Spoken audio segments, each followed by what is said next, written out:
support and commitment of the European Parliament toward Kosovo and the promotion of democracies and stability in our region. The European Parliament has been a steadfast ally, exemplified through its decisive actions and resolutions that have significantly contributed to our pursuit of justice, democracy, and regional stability. The Parliament's resolution, especially in response to the Banjska terrorist attack, have underscored the critical importance of accountability and the pursuit of justice. By clearly condemning the Serbia-backed terrorist attack and urging cooperation with investigation, the European Parliament has sent a strong message advocating for peace and stability in our region. We appreciate your call for removal of measures on Kosovo, as we consider not only important message, but just as well. Moreover, the European Parliament's attention to electoral integrity within the region, particularly in Serbia, is commendable. The adoption of resolution calling for independent international investigations into electoral irregularities reflects a deep commitment to democratic principles. These actions highlight the importance of transparency, fairness, and the rule of law, which are fundamental to the democratic process and the European integration journey of countries in our region. In light of this action, we are reminded of the European Parliament's crucial role in fostering a secure, democratic, and prosperous future for all in Western Balkan. As we look toward the future, our path remains firmly set towards deeper European integration. The discussions today will not only reflect on our achievement, but also chart the course for the challenges and opportunities that lie ahead. Our commitment to reform, coupled with continued support from the European Union, will propel us towards our shared vision of a peaceful, prosperous, and integrated Europe. Let us engage in fruitful discussion, fortified by the spirit of cooperation and mutual respect that defines our partnership. Together, we'll continue to build bridges, overcome challenges, and forge a future that reflects our shared European values and aspirations. In closing, I extend my deepest appreciation to all present for your dedication to Kosovo-EU partnership. Your contribution are shaping a brighter future for Kosovo and setting a strong foundation for our European journey.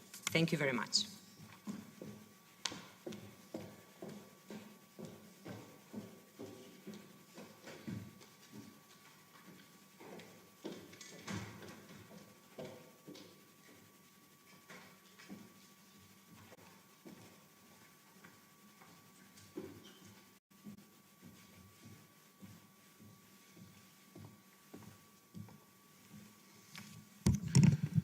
Thank you very much, dear co-chair, dear Mimosa, for giving me the floor, and thanks to everybody in this Kosovo Assembly for having us today, for having parliamentarians from the European Parliament. I'm happy that while we're three, we represent three different political groups of the European Parliament, three different countries, and I'm happy that not only, which should be obvious, a colleague from Croatia and myself from Austria care for Kosovo, but also a colleague from the Netherlands. We stand together within Europe, within EU, outside EU, and I'm happy that we can have this parliamentary exchange one more time during this mandate of the European Parliament in the Kosovo Assembly. And thank you also for remembering the 25th anniversary, Mimosa, because it's part of our civilization to remember the victims. Victims to be remembered is part of what we call the European way of life, European spirit, and what for a major part defines and identifies our European civilization.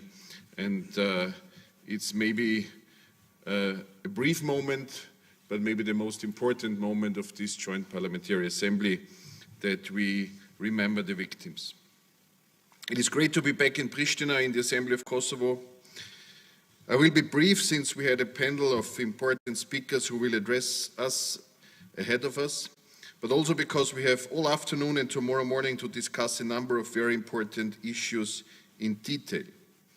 Let me first warmly thank His Excellency Klauk, the President of this very House, Glauc Konjuvca for his hospitality as a speaker of the House and for joining us at the opening session of our two-day meeting.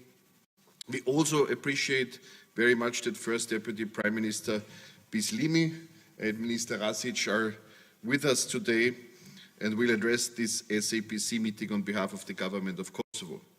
I also wish to thank Ms. Anna Karin Platon for joining us and addressing this opening session as well. Many thanks also to you, Mimosa, once again for the very smooth cooperation in preparing this meeting. I would like to also convey the regards of the European Parliament's delegation chair, Romeo Franz. Romeo unfortunately could not join us for last-minute personal reasons, but had done a lot of work while preparing this meeting, including in negotiating the draft joint recommendations. I don't have it in my notes, but I also want to thank the Secretariat of Civil Servants of the European Parliament, as well as of all the civil servants from the Kosovo side for any preparation and any management for our meeting. I also want to thank the interpreters for their support for our exchange and deliberation. As we have a packed agenda and limited time, I will try to be as brief as possible. Ladies and gentlemen, today's SAPC meeting takes place at an important moment for both Kosovo and the EU. Since our last meeting in Strasbourg in March last year, a number of momentous events have taken place. Kosovo has experienced two shocking events: the violence in the north at the end of May and the terrorist attack in September. The European Parliament on both occasions strongly denounced such use of violence, and I do this again now. I also use this opportunity to reiterate the position of the European Parliament on its strong support to the normalization of relations between Kosovo and Serbia. In my view, the Kosovo-Serbia dialogue only makes sense when it is held in good faith and in a spirit of compromise in order to achieve a comprehensive, legally binding agreement on the normalization of relations. I further wish to reiterate the European Parliament's call on the full implementation of the Brussels and Ohrid agreements, as well as all the previous agreements. There should be no further delay, and the normalization should be based on the principle of mutual recognition and in accordance with international law. I further encourage all stakeholders to make their dialogue more citizen-oriented, and I personally emphasize including the European Commission as one of these stakeholders. Let me underline that the European Parliament regrets the restrictive measures imposed by the Council against Kosovo and calls for their lifting. The European Parliament advocates the balanced approach to the mediation between the parties in order to overcome the current stalemate, recalling that the failure of the EU-facilitated dialogue would also have consequences for the EU's role as a credible foreign policy player. As you know, the European Parliament was a staunch supporter of visa liberalization. We are therefore particularly glad that as of January, travel to the EU finally became easier for the citizens of Kosovo, even while it was far too late to call it a big deal. I particularly hope this will open new opportunities for the young people of Kosovo.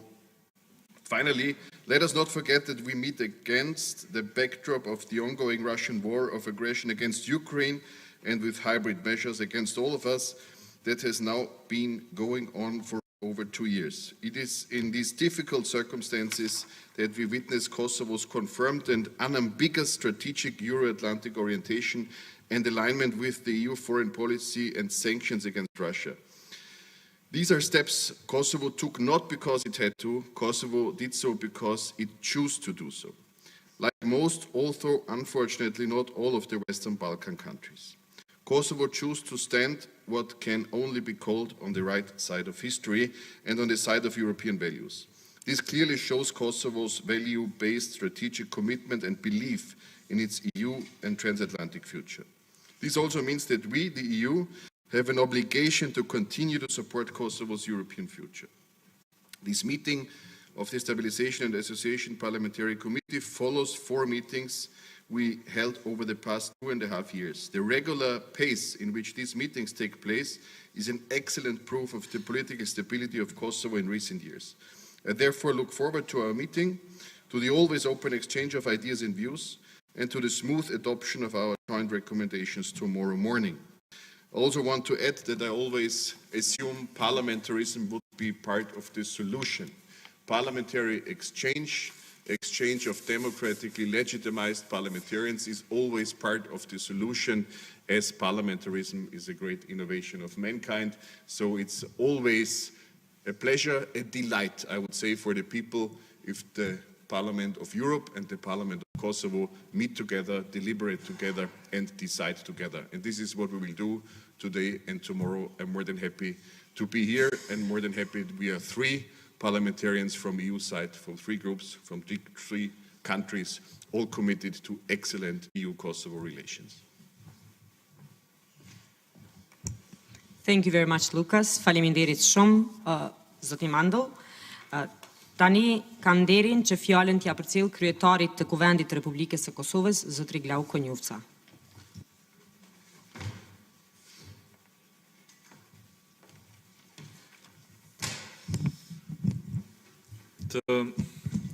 Të nderuar bashkëkryesues të Komisionit tonë të përbashkët parlamentar për stabilizim dhe asociim mes Bashkimit Evropian dhe Kosovës, zonja Kusari Lila dhe zoti Mandel, i nderuar i zënës kryeministër Bislimi, ministër Rashic, zonja Platon, i nderuar ambasador Bajrami, zonja dhe zotrin, të nderuar kolegë, shumë të dashur e shumë të respektuar antar të këtij komisionit të përbashkët parlamentar, që e kemi me Parlamentin Evropian, që po ju shoh këtu të pranishëm, është nder vërtet të ju drejtohem sot në këtë takim të 11 Komisionit Parlamentar të përbashkët mes Bashkimit Evropian dhe Kosovës.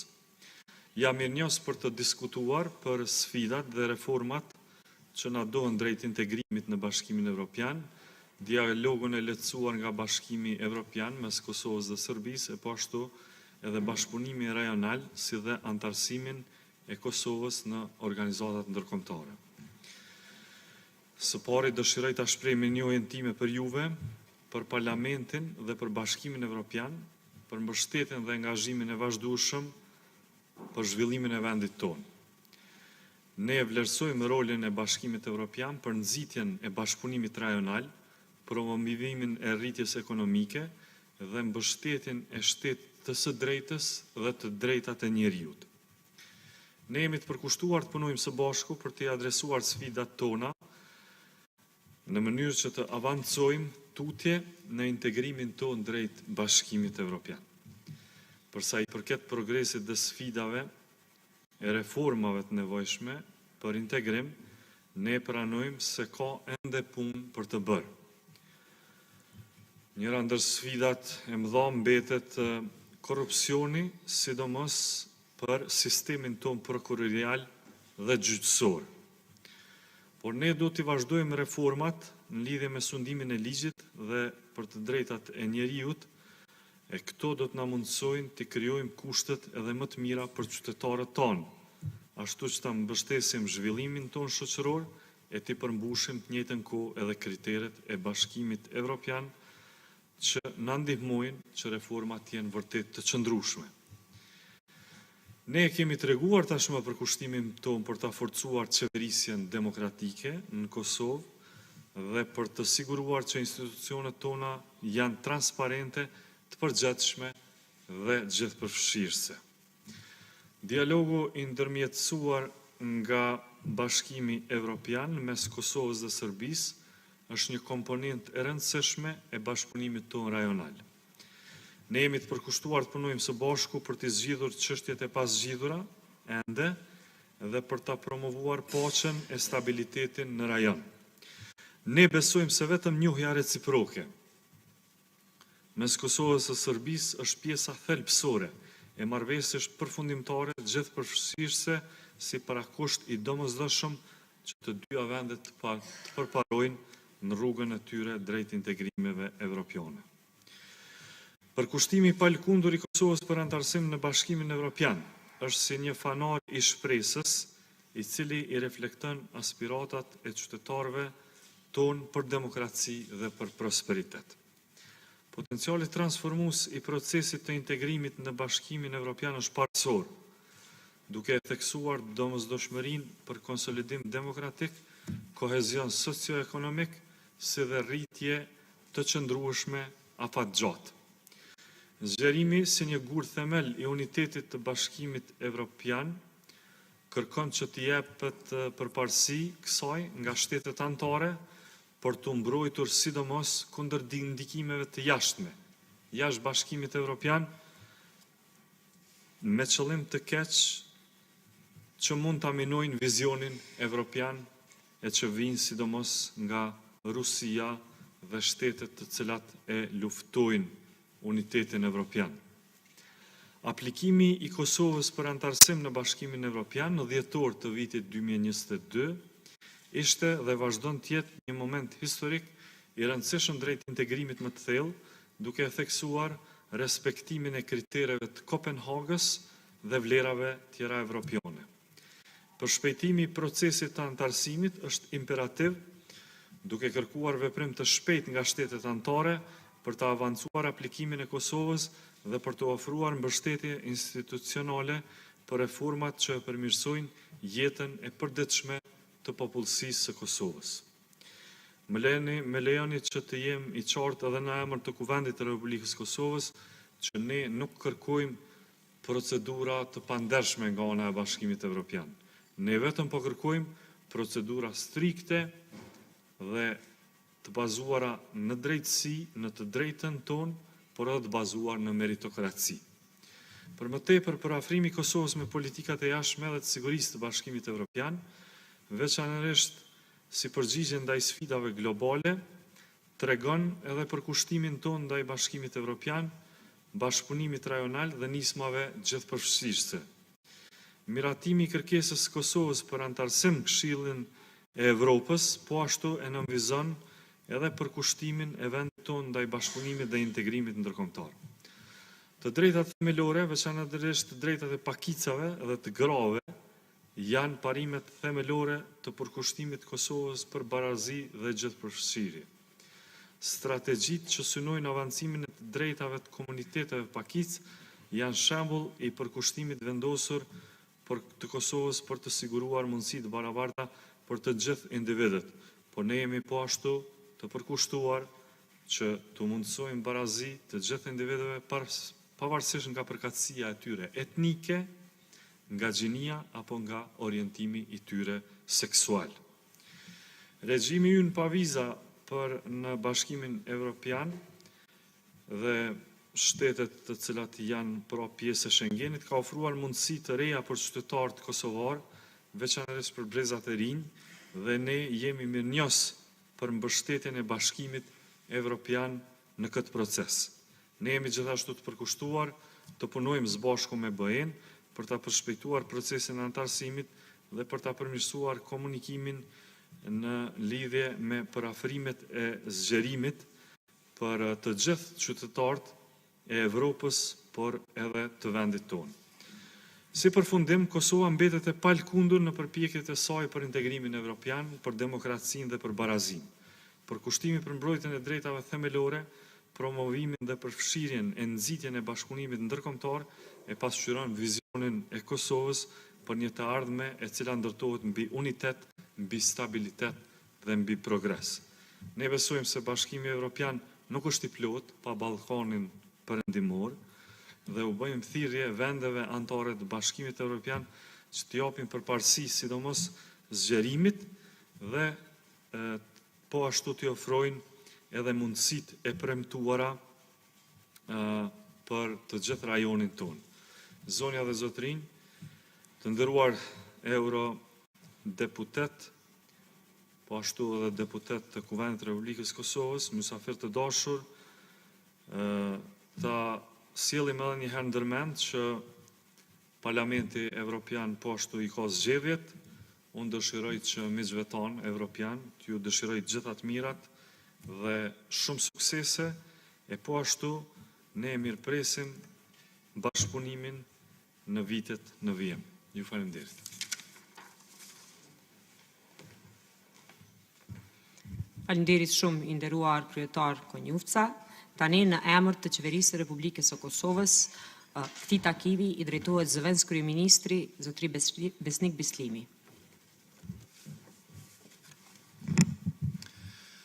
I nderuar kryeparlamentar zoti Konjufca, të nderuar bashkëkryesues të Komisionit Parlamentar për Stabilizim Asociim BE-Kosovë, zonja Kusari Lila dhe zotri Mandel, i nderuar ministër Rashić, i nderuar zonja Platon, i nderuar ambasador Platon, të nderuar përfaqësues nga Presidenca e Republikës së Kosovës, të nderuar anëtarë të Komisionit të përbashkët dhe të pranishëm. Është kënaqësi të jemi pranishëm sot në mbledhjen e përbashkët të Komisionit Parlamentar për Stabilizim Asociim, ku fillimisht shpreh falënderimet ndaj juve si pjesëtar të Komisioni e po ashtu edhe Parlamentit Evropian si institucion i cili gjithnjë ka reflektuar situatën në rajonin e Ballkanit Perëndimor me përpikëri dhe objektivitet të theksuar. Republika e Kosovës i vlerëson lart rezolutat dhe thirrjet e vazhdueshme të Parlamentit Evropian për njohjen e Kosovës nga 5 shtetet mosnjohëse, për njohjen e progresit që Kosova ka arritur në reformat e thella politike dhe ekonomike që ndërlidhen me integrimin tonë evropian, për marrjen e vendimit për liberalizimin e vizave për qytetarët tonë, për mirëpritjen e aplikimit tonë për antarësim në Bashkimin Evropian, për mbështetjen e aplikimit tonë në Këshillin e Evropës, për thirrjen e Komisionit Evropian për largimin e masave restriktive, edhe për dënimin e sulmit agresore terrorist në Bansk në termat më të ashpër. Për gjitha këto jemi thellësisht falënderues. Ne besojmë se Kosova i përket Bashkimit Evropian dhe punojmë secilën ditë që kjo të bëhet realitet sa më shpejt. Kjo nuk reflekton vetëm qëndrim politik të qeverisë, por edhe qëndrimin që e mban secili qytetar në Republikën tonë, me një mbështetje masive për integrimin evropian të Kosovës me mbi 94%. Kësaj mbështetje, ne si qeveri i jemi përkushtuar duke patur rritjen më të shpejtë të gjithë treguesve demokratik e ekonomik në rajon, si drejtësia, liria medias, qeverisja e mirë, perceptimi i luftës së korrupsionit, rritja të hyrave buxhetore, rritja ekonomike, punësimi, formalizimi e shumë të tjera. Ne jemi bashkuar pas një kusht sanksioneve të botës perëndimore kundrejt Rusisë pas agresionit të tyre ndaj popullit liridashës të Ukrainës.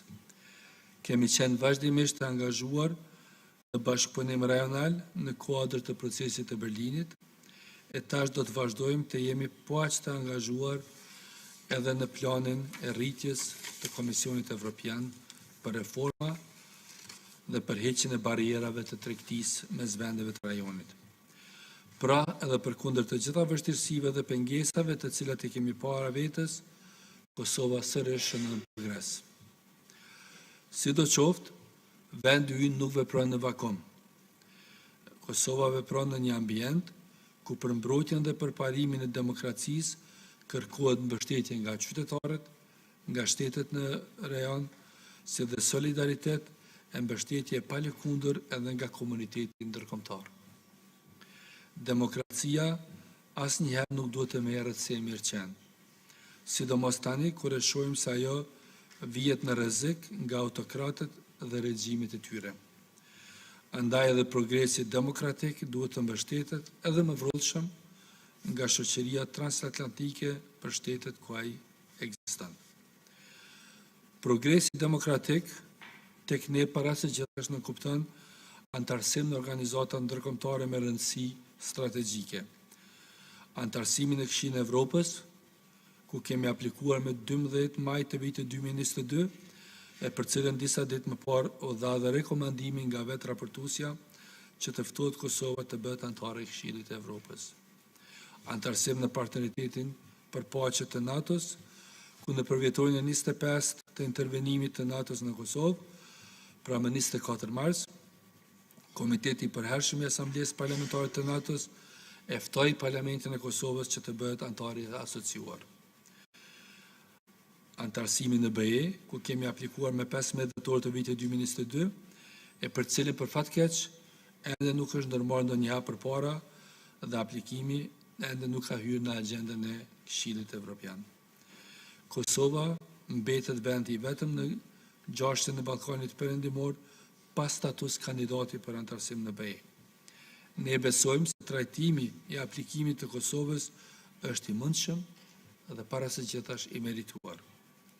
Nuk ka asfarë problemi teknik që Kosovës t'i dërgohet pyetësori në mënyrë që kapacitetet tona institucionale, ato ligjore e administrative të vlerësohen. Mosnjoja nga 5 shtete nuk ka qenë problem për nënshkrimin e MSA-s e as për marrjen e vendimit për viza. Vullnet të tillë dhe formulimi i njëjtë duhet të përdoret edhe në këtë rast nga Këshilli i BE-s dhe institucionet tona e sidomos strukturat tona koordinuese të integrimit evropian do të qëndrojnë të gatshme të përgjigjen këtij pyetësori e rezultatet e së cilës pastaj jemi të bindur që do të arrijnë të na sjellin rekomandimin për statusin e vendit kandidat. Për më tepër, në konstelacionin tanishëm gjeopolitik dhe situatën aktuale të sigurisë në kontinentin evropian, 5 shtetet mosnjose të Kosovës duhet të ndërmarrin një pikë these të rëndësishme për ta njohur shtetin tonë, duke kontribuar kështu në mënyrë aktive në ruajtjen e paqes në Ballkanin Perëndimor dhe në tërë Evropën. Çdo vend demokratik brenda Bashkimit Evropian dhe Këshillit të Evropës e çdo individ që e njeh sadopak rajonin e Ballkanit Perëndimor e din se Kosova është një nga vendet më demokratike në rajon dhe se kushtetuta jonë është më avancuara në Evropë për sa i përket mbrojtjes së të drejtave të pakicave apo komuniteteve jo shumicë. Megjithatë, mungesa e progresit në antarësimin e Kosovës në këtë organizata nuk shkaktohet nga faktori i kualitetit të demokracisë apo faktori i mbrojtjes së të drejtave të njeriut dhe të pakicave, por nga faktor real jashtë kontrollit tonë, që në këtë rast është sjellja e një regjimi autoritar rreth nesh. Në këtë frym, çdo përmirësim dhe reformë, siç janë rritja mesatare ekonomike për kokë banore, e cila ishte 6.2% në 3 vitet e kaluara, dyfishimi i eksporteve dhe investimeve të huaja direkte, përmirësimi në gjithë indikatorët demokratik e të drejtave të njeriut, hapat të ndërmarrë drejt integrimit rajonal, se dhe çdo arritje tjetër e Republikës së Kosovës do të ketë pak rëndësi për pozitën e Kosovës ndërkombëtarisht, nëse ky ritëm dhe kjo dinamike pa drejt do të vazhdojë.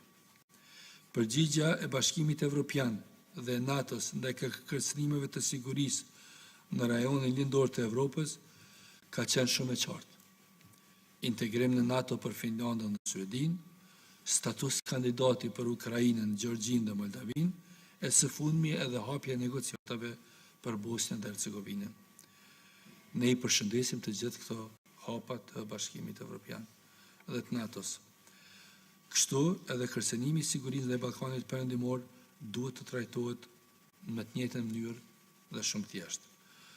Pra duhet largohen masat restriktive dhe tashmë absurde ndaj Kosovës, duhet sa më shpejt Kosova të marrë statusin e kandidatit për BE dhe na duhet antarësimin në Këshillin e Evropës. Krejt në fund, më lëni të theksoj që mes mjegullës politike është shumë e rëndësishme që të ketë zëra që e kombojnë realitetin dhe kërkojnë masa që garantojnë sigurinë dhe paqen, në mënyrë që shtetet e demokracitë tona të jenë të mbrojtura dhe të kenë kushte optimale për zhvillim. Ky është roli që shumë nga ju e luani në përditshmërinë tuaj, andaj ju falenderoj për atë që e bëni secilën ditë. Ju do të gëzoni gjithmonë mbështetjen tonë për të punuar drejt paqes, sigurisë dhe demokracisë, jo vetëm në rajon, por edhe në gjithë Evropën. Ju faleminderit shumë edhe një herë dhe ju uroj punime të suksesshme.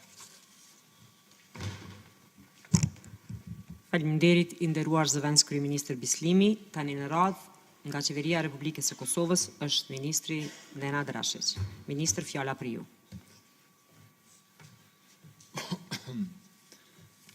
Thank you, Mrs. Co-Chair Kusarilla, Mr. Mangal, Honorable Mr. Spokesperson of the Parliament, Vjau Konjupsa, Honorable Deputy Prime Minister, Mr. Bislimi, Ambassador Bayrami, and all the parliamentarians that are present from the European Parliament.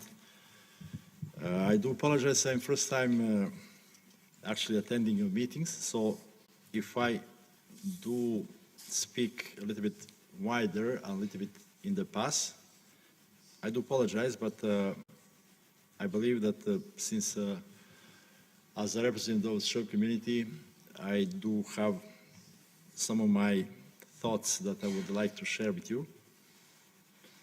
And that is especially regarding the how actually did we get to this point of the having misunderstandings that reflected quite, I have to say, severely on the field. This is one old story that I'm saying for the last at least 10 or 12 years. The moment when we actually start negotiations, so-called Brussels negotiations, and when we had the first agreement in 2013, I was insisting that this kind of agreements would eventually have a deep challenges because I did not see the authentic Kosovo Serb representation inside of the decision-making processes. So through all of those 12 or 14 years, I was trying to emphasize that no agreement could be fully successful if we don't have the authentic Kosovo Serbs being inside of the decision-making process and also being the ones who are taking responsibility for it. So now, after the very long time now, I could say that all the things that have been said, all of my appeals that have delivered to the many of the EU representatives from the Parliament and also from the official structures, asking them to necessarily include the Kosovo Serbs through the whole process, because we would have to have one moment in which some of us have to take responsibility.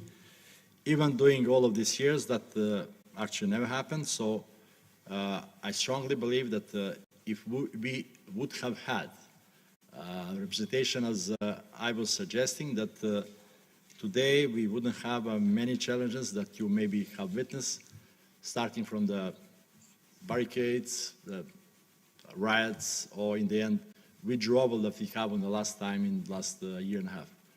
So the point is in representation.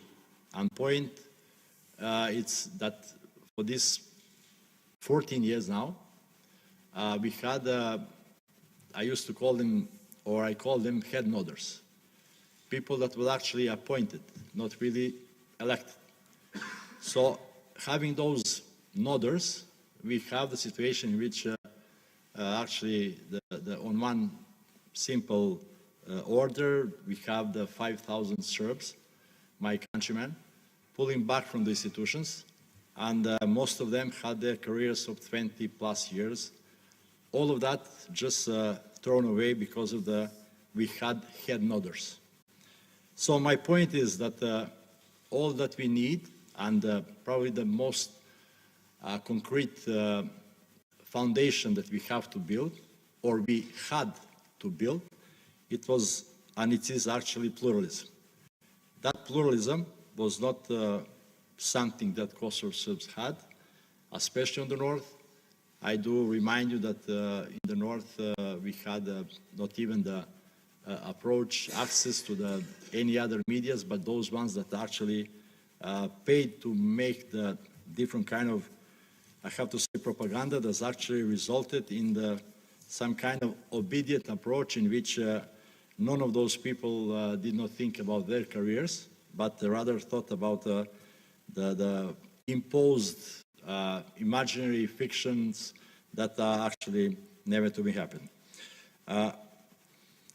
Other things that, talking about North and talking about recent activities, it is, frankly saying, comic tragical to have in this moment one event that it's actually EU measures that have been actually imposed on the ministries, and especially I think that the biggest collateral damage in this case is Ministry for the Communities and Return.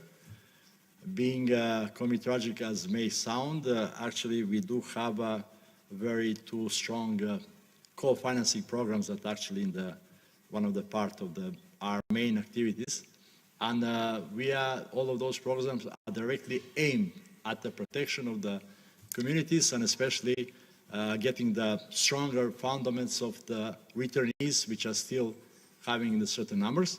So when I met Mr. Tomasz a couple of times, I was actually insisting, I was actually asking him, begging him that actually this project is very important and we have to continue, and please, whatever you're doing, just exclude these two programs from the measures. Because how tragic could it be that the measures are actually put for protection of the rights of the communities, and you have the same measures actually striking the most those communities that you're trying to protect. So please, if I could use this floor, I do apologize if I misuse it, to do something about it, because I see it quite critical if we are not really able to continue those two projects as I mentioned. As we have done in the last year and 3 months since I am in the Ministry of the Communities and Return, is actually some of the very basic things that we're going to tell you now, and since I saw that tomorrow we do have, again, rights of communities to speak about, I will not explain you in details, but for now, I could tell you that in the last year we have approved the 3 concrete strategic documents that have not been approved since 2018. So 5 years after, in 1 year, we are approving 3 strategic documents. The first one is a completed database for first time in the Ministry of the Communities and Return of identifying all of those people that are willing to return. All the ones that could register in the database and also claim their rights in the ministry. Second, for the first time again, appeal commission that is formed inside of the government, again protecting the rights of those people that actually could be refused because of any kind of political activities. So they're also having a right to appeal. And third, and the most important from my point of view, again for the first time, we approved the strategy for protection of the rights of minorities and its members. That strategy as such is a document that is 4 years planned. It's actually the financial weight of the strategy is 8.2 million per year. And I was quite optimistically, like when I was proposing it, I said, in every document you have a different kind of criticism, and the people think that could be better. I do agree, it could be better. But the document is good. And the document at least opens the door for many strategic plans that should be implemented. Just for example, one of the strategic objectives of the strategy is so-called objective number 3, which is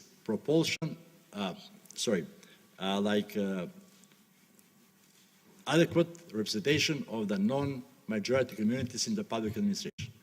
So it's something that I could give you more details about if you ask me for. Anyhow, we do agree, I do believe that the right way to overcome maybe the challenges that we have in the north, to have a referendum, and of course to have new mayors elected being as the 95% of the population demographic structure in the north. For that direction, we were doing concrete steps.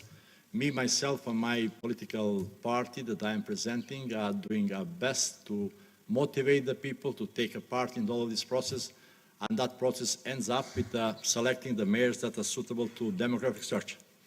And of course, in the end, I would like to once more to thank Prime Minister Kurti, to thank all the MPs and all the representatives of the Self-Determination Party of actually confirming their willingness to be fair and to respect the institutions and to respect the Constitutional Court by allowing, or better to say, by conducting the decision of the Constitutional Court regarding the 24 hectares of land of Dechani Monastery. I strongly believe that this is the rightful way, that this is a sincere way of integration and building up the quality multi-ethnic relations that will actually be on the long term and not just the improvisation that we had so far. Thank you very much. Faleminderit shumë i nderuar Ministër Ashiq.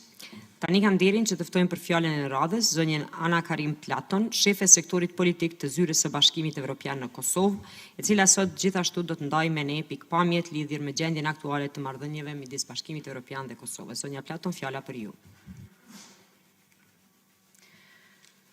Respectable chairs, honorable members, speaker, your excellencies, ministers, ambassador, ladies and gentlemen, I am honored to address you at the 11th meeting of the EU-Kosovo Stabilization and Association Parliamentarian Committee on behalf of the High Representative of the EU for Foreign Affairs and Security Policy and Vice President of the European Commission, Josep Borrell, and European Commissioner for Neighbourhood and Enlargement, Oliver Verheyli.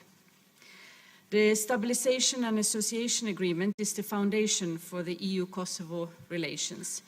Interparliamentary work is an essential element of this process. In December 2023, EU Western Balkans Summit reaffirmed the region's EU perspective. It also highlighted the need for sustained reforms on the part of our partners, underpinned by EU values and principles. Let me say a word about the Commission's proposal for a growth plan for the Western Balkans. It has a double objective. It boosts the region's socio-economic convergence with the EU, and in this way, it also accelerates the accession process. It is our offer to the region and to Kosovo. The proposed regulation for a reform and growth facility is under discussion in the European Parliament. We hope to see it approved before the European Parliament ends its legislative term. A timely adoption of this facility is key to maximizing the effect of the funding on the economic convergence.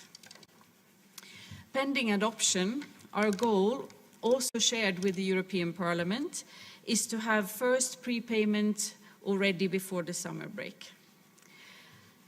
It will therefore be crucial to finalize this agenda in the next weeks, and we count on the Kosovo government to help us deliver on this step. What also directly concerns Kosovo is the visa liberalization that has become a reality. This is an important milestone in our relations and a significant step in Kosovo's path towards the EU. We are convinced that it will open opportunities for people of Kosovo and for the people of EU. These new incentives illustrate that the EU is committed to the European perspective of the six partners, and that clearly includes Kosovo. Every year with the enlargement package, the Commission measures the progress that Kosovo makes on its EU path. The report sends a clear message. Reforms need to be implemented and to produce results. Independent judiciary, effective fight against corruption and organized crime, efficient public administration, stronger economy, clean energy, equal access to quality education are the main areas. It's key that Kosovo continues to deliver on the reforms and to advance on the dialogue. We need to see determination to implement the reforms and to make tangible progress, starting with the fundamentals. The rule of law, but also fundamental rights, the economy, the functioning of democratic institutions, and the cornerstones for the enlargement policy. EU membership is a strategic choice. Partners must embrace and promote EU values firmly. Kosovo's alignment with EU values and the common foreign and security policy is indeed highly valued. It is important to now implement EU reforms and to adopt some of the overdue legislation. The continued lack of cross-party cooperation and disagreement within the majority jeopardizes the Assembly's work. Public administration reform is an area where Kosovo needs to intensify its efforts to improve capacities on public administration.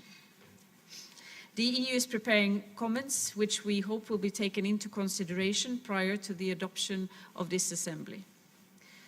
Given the importance of progressing towards an accountable and merit-based civil service,